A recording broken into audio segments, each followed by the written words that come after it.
Bonsoir, bienvenue sur votre émission Allô Docteur. Je suis Nancy Okita. J'ai le réel plaisir aujourd'hui d'avoir sur mon plateau le docteur Itachi Falanga, avec qui nous allons nous entretenir ce soir. À travers le docteur Itachi, nous allons essayer de comprendre un peu plus sur notre sujet de ce soir, qui est les MTS, qui s'appellent maladies transmissibles sexuellement, ou communément aussi appelées ITS, qui sont les maladies, les infections transmissibles sexuellement. Nous allons déjà accueillir notre invité de ce soir, qui est le docteur Itachi Falanga. Bonsoir, docteur Itachi. Bonsoir, ça fait du plaisir pour moi d'être avec vous sur ce plateau. Comment allez-vous ce soir? Ça va très bien, ça va très bien. On est là juste pour informer le monde. D'accord. On est là, mais ça va très bien, merci. Merci. En quelques mots, docteur Itachi, pour les gens qui n'ont jamais eu la chance de vous connaître ou de vous voir sur notre plateau, est-ce que vous pouvez vous présenter, s'il vous plaît, à nos téléspectateurs qui nous suivent ce soir? Oui, comme vous l'avez dit, je m'appelle Itachi Falanga, je suis médecin d'origine congolaise. Oui. Et j'ai fait mes études de médecine en République populaire de Chine. OK. Et après, quand je suis arrivé au Canada, j'ai travaillé au Québec. OK. Et maintenant, je suis ici, je suis à Edmonton depuis 2006. Et voilà, je suis médecin de famille. OK. Je suis médecin de famille, généraliste, médecin de famille. Merci. D'accord, merci beaucoup. Pourquoi avoir choisi ce soir les MTS, ou les ITS comme on les appelle? Pourquoi avoir choisi ce sujet ce soir? Je sais que c'est un peu un fléau, voilà pourquoi aujourd'hui on en parle. Exact. Mais pourquoi avoir choisi ce sujet? Non, exactement, parce que c'est un problème qui revient. OK. Qui revient au galop dans la communauté. Je ne sais pas si vous avez suivi les statistiques médicales du Canada dernièrement. Surtout dans la ville d'Edmonton, les ITS, comme vous dites là, sont revenus au galop. D'accord. Donc, et je pense que c'est important d'en parler. Parce que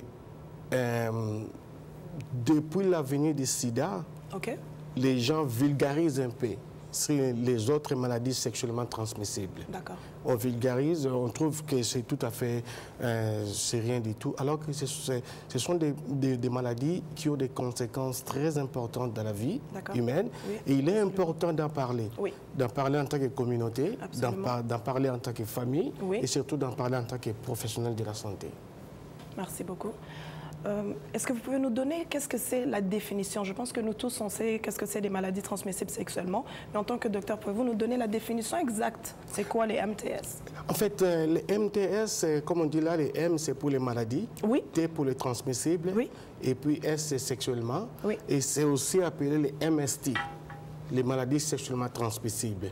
Et c'est aussi appelé les infections sexuellement transmissibles. D'accord. Donc, c'est un groupe de maladies qui sont transmis généralement par la voie sexuelle. Pardon. Oui. Mais il faut aussi comprendre qu'il y a par exemple comme l'hépatite C qui est transmise par la voie intraveineuse, comme les utilisateurs des drogues. Oui. Donc ce sont des maladies qui sont vraiment importantes dans la vie et qu'il faut en parler juste pour arriver à la prévention. Parce que ce sont des maladies qui coûtent très cher dans la vie, non seulement dans la vie humaine, mais aussi dans la vie économique de tout un pays. Donc, nous devons en parler tout simplement par ça. Donc, si je peux répondre facilement à votre question, donc les MTS, ce sont des maladies qui sont transmises par le sexe. Par le sexe, d'accord. Et présentement, vous dites qu'il y a un fléau en Alberta. Oui. Mais est-ce que vous pouvez nous nommer quelques MTS qui sont les plus dangereuses et celles qui sont les plus courantes présentement dans la communauté? En fait, je dirais les plus dangereuses, ce sont toutes. Donc, il n'y en a pas un qu'on peut privilégier. Donc, toutes les MTS sont vraiment catastrophiques pour la société. Et évidemment, on pourrait par exemple nommer la syphilis. La syphilis qui, avec ces 3 étapes, peut nous accompagner, si jamais vous êtes atteint de syphilis, peut nous accompagner même juste dans la vie adulte. Du jeune âge jusqu'à... Oui, voilà. Donc, de l'adolescence jusqu'à la vie adulte. Il y a aussi évidemment la gonococcie, il y a la chlamydie, il y a évidemment ce que tout le monde pense bien connaître, le sida, le VIH-sida, et l'hépatite C que j'avais nommé tantôt. Et donc, ce sont ces maladies-là que nous devons nous focaliser.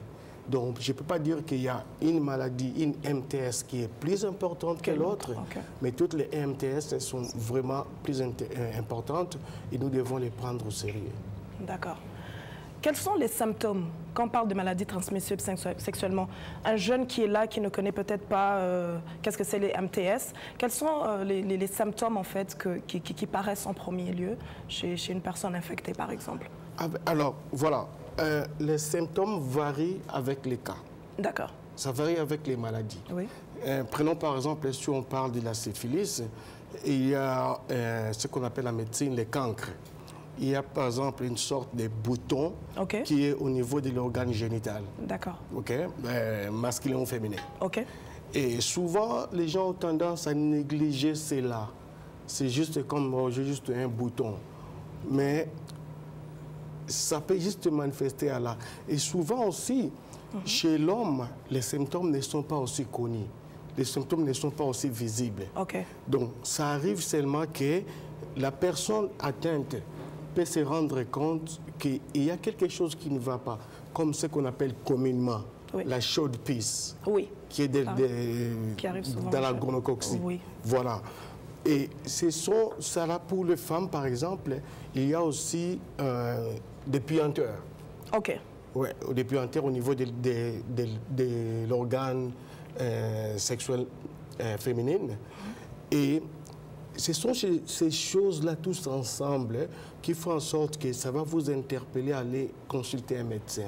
D'accord. Donc, les symptômes, à dire vraiment qu'il y a tel symptôme, au début, surtout au début, parce que la syphilis peut passer, même j'avais parlé tantôt des 3 étapes de la syphilis. Oui. La syphilis peut passer inaperçue pendant une longue partie, une longue période.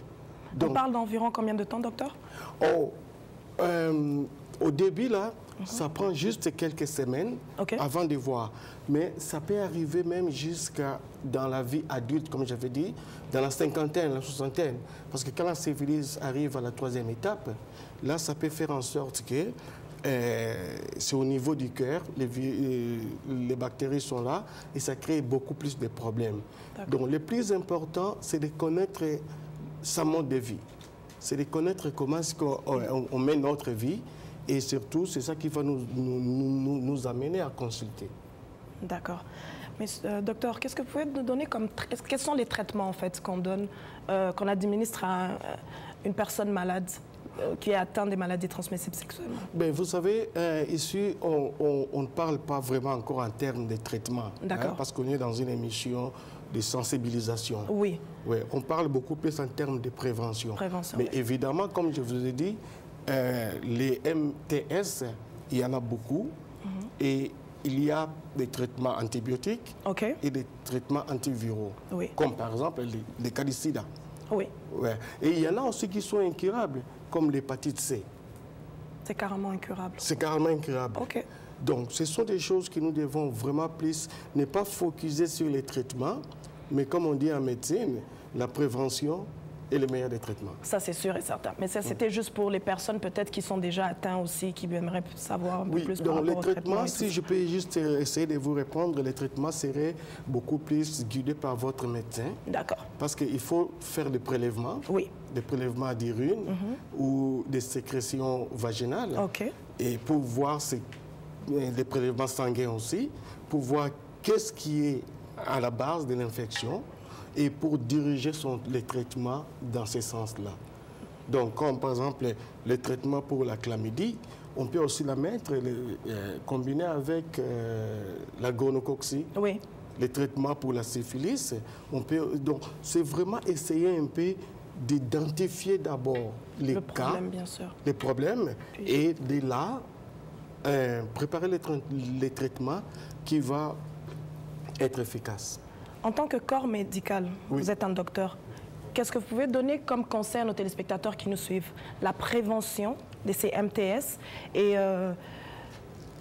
comment est-ce qu'on pourrait prévenir ces MTS?